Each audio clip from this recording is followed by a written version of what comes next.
Yo, yo, yo. Just waking up in the morning, gotta thank God. I don't know. Today does seem kind of odd.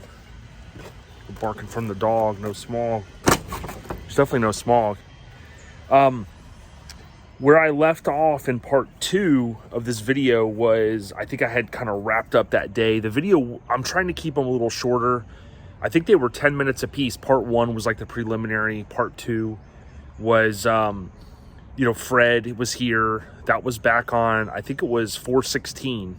It was the weekend before Mini Nats, and we haven't had a chance to really do anything else. I did one thing since then, but basically did the wedding rental that night, had Mini Nats the next weekend.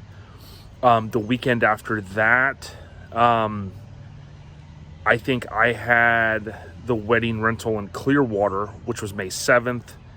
And then you fast forward a week from then, and now we're at this weekend. So with just other stuff going on, I knew it was going to end up being like this. I mentioned the ladders. This was the ladder I had to go get from my parents. This is my aluminum ladder. And then the bigger, huge ladder over there, that's the one from my uncle. That's kind of one that we'll be able to use today, hopefully, to do the overhead run. So let's take a look at what we're looking at here before I move anything, which I didn't really show this last time. So basically for the time being, I have the 65 parked on this side because I wanted to be able to easily get it in and out. Need to wash this car this weekend. It got a little bit dirty last weekend. More on that later. It worked out fine though. The 64 I pulled out last night, and she is my baby, both of them.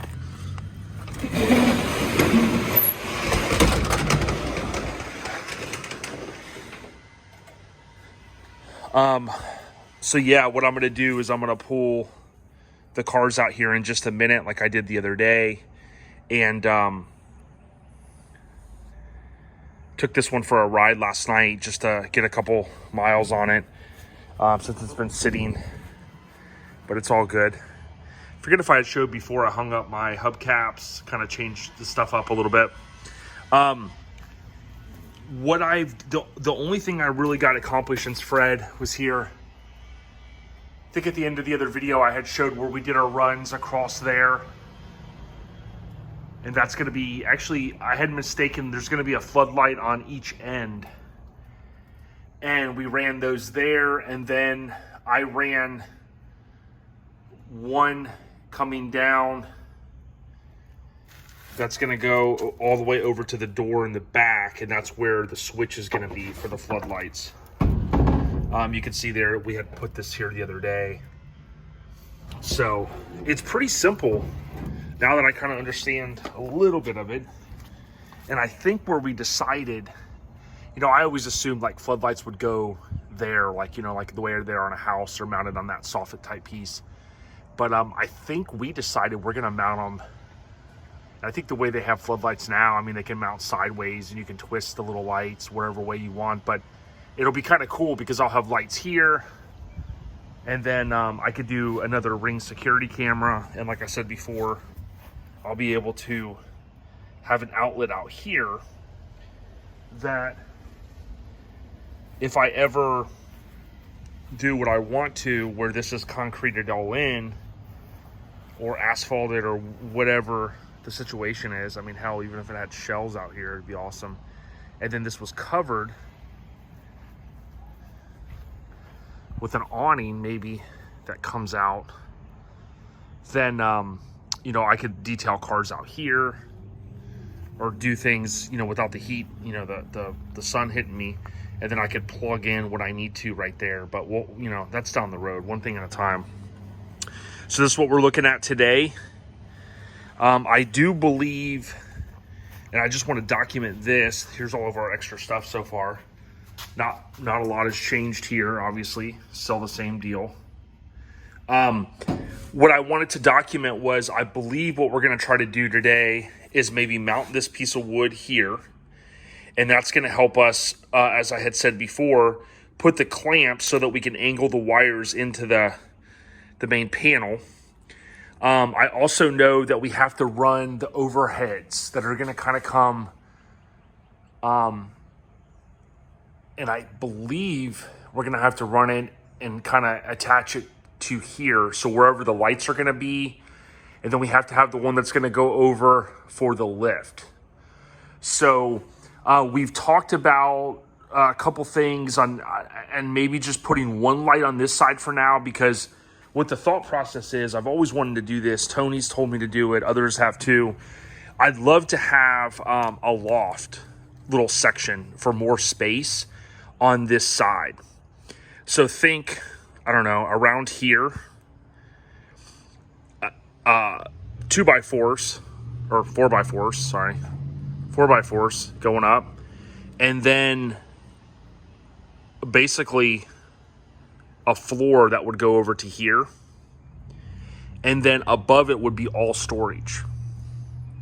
So then I could put, the magazine stuff, some different parts, nothing too crazy, maybe even hang some of the bikes up there, but get all that stuff out of the way. So what that would do is that would mean when whatever car or vehicle is parked here, it would be under this, this roof deal.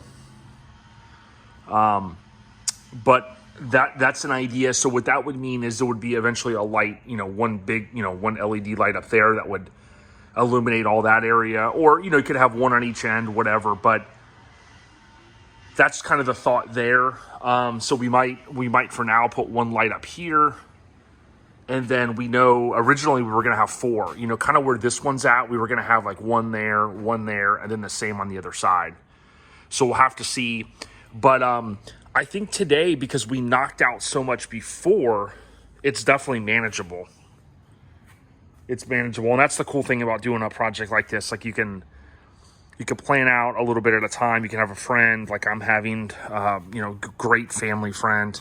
He's going to help. And then start plugging away. So let me get these cars moved, and I'll keep you guys updated on the progress. All right, so we went up here. We just mounted this box. We looped the wire. What we're gonna do is kind of come over here, run it back down, and it's gonna go back over to the junction box panel. So for sake of this, we just ran it across here. Looped it around, looped it there. And you can see right there, it's gonna come down.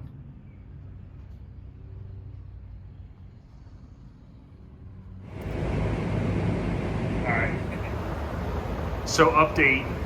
This stuff may not look pretty, but I tell you, this wire is awesome. Went ahead and got the box going up there the way it needs to. I mean, obviously this is all just kind of in here for now. You can see the, we'll zip tie and wire tie and strap it all down. This is the ladder my uncle let us use. It's pretty cool. You can put it, in a corner, nice. That's my 8-foot ladder. So this thing has really came in. What we're gonna do is let these dangle over here for a little bit. Because all this shit's over here, and then once, I don't know if we're gonna do all this today, we'll move all this so we can do all of our stuff here, so we can strap those as we need to, do the main switch here, mount the PT 2x4, and so on. So we're moving right along. And Tony Boss Bowling came through, let me borrow the fan. So much nicer with this going. And that's ran off of the extension cord, which I've been living off of for how long? All right.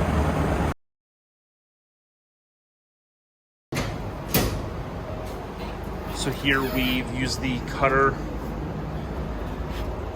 We punch the hole down there. It goes through. Those are going to be all tightened up underneath, of course. And with that little tool, I'll show you guys in a second again.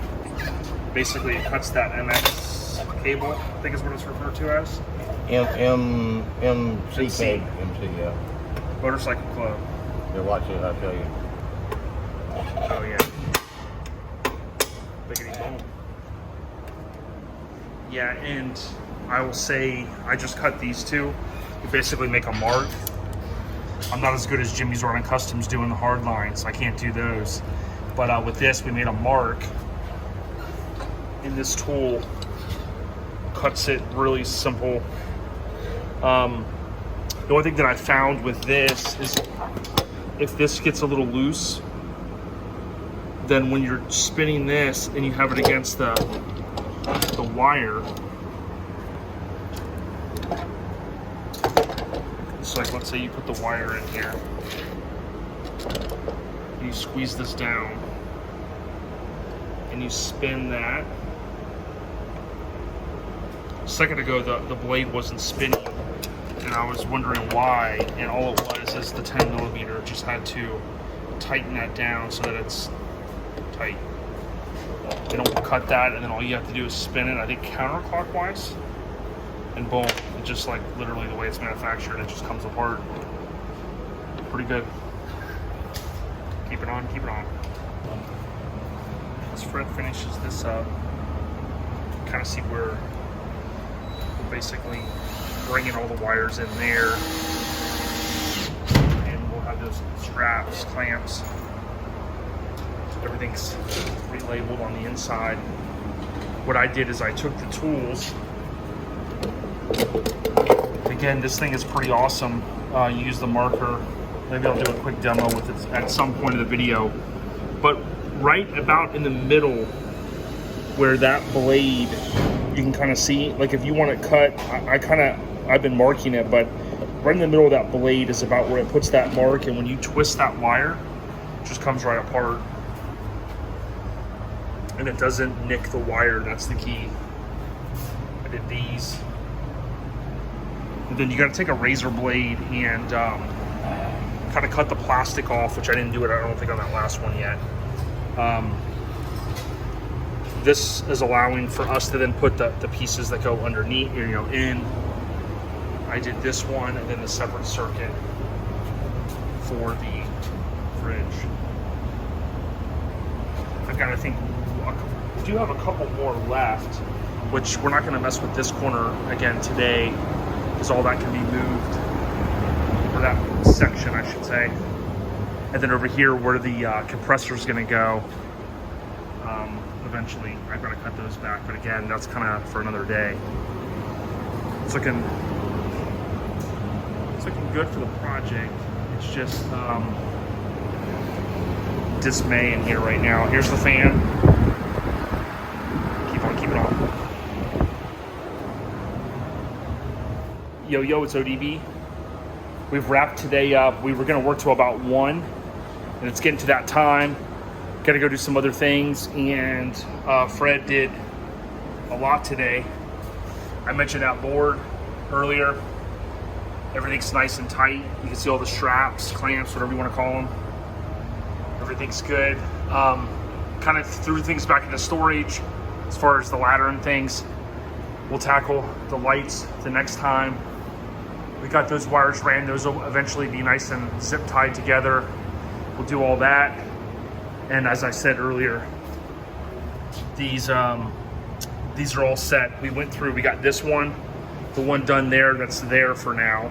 This might end up moving, one there, one by the bench, and then the circuit there. We still have those to do as well, that drop. But the only advice I would give, and Fred had told me to cut these, make sure I basically cut these the opposite way. So when I use that little tool, the MC cable, I cut it just a hair short on the opposite side. So it's shorter, not a little bit longer. And luckily we had a little bit of slack. We could loosen those so we could pull the cable a little bit. Because basically, if you don't know, when you screw this in, this is going into, I'm gonna zoom in here. You can see a little bit of that cable right there, that little metal right there.